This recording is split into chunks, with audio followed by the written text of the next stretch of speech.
ખેત પેદાશ ઉત્પાદક મિત્ર મંડળ સુરત દ્વારા 84 વિધાનસભા મત વિસ્તારમાં સમાવિષ્ટ લીંબાયત વિસ્તારમાં આવેલા વોર્ડ નંબર 18, 25, 26 અને 27ના ભાજપના ઉમેદવારશ્રીઓને ભવ્ય જીતના સંકલ્પ માટે સમર્થન અને સત્કાર સમારોહ નારાયણનગર આસપાસ બાબા મંદિરની સામે ગોડાદરા સુરત ખાતે યોજાયો। આ કાર્યક્રમમાં 84 વિધાનસભાના ધારાસભ્ય સંદીપભાઈ દેસાઈ, એપીએમસી માર્કેટના ડાયરેક્ટર બાબુભાઈ શેખ, નીતિન ભાટિયા, સંદીપ શાણુંકે અને વોર્ડ નંબર 18, 25, 26 અને 27ના ઉમેદવારો ઉપસ્થિત રહ્યા હતા। સાથે આ પ્રસંગે ખેતીવાડી ઉત્પન્ન બજાર સમિતિ સુરતના વેપારી મિત્રો, ઉમેદવારશ્રીઓ, હોદ્દેદારશ્રીઓ, આગેવાનશ્રીઓ ઉપસ્થિત રહ્યા હતા।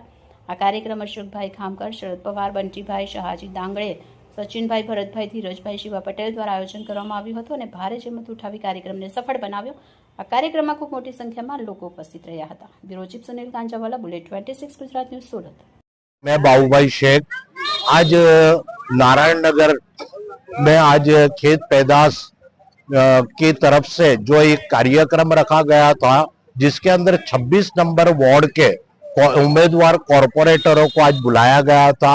यहाँ बहुत ही ज्यादा मात्रा में लोगों की हाजिरी में उनका सत्कार समारंभ और उनको हमने ये विश्वास दिलाया है कि ये वार्ड के अंदर जो हमारे सब्जी विक्रेता रहते हैं वो पूरा वोट भाजपा के 4 प्रत्याशी को मिलेगा और उन्हें हम बहुत ही जंगी बहुमत से जीता के लाएंगे। यह हमने उनको आश्वासन और विश्वास भी दिया है और यह विश्वास में हम पूरे उतरेंगे।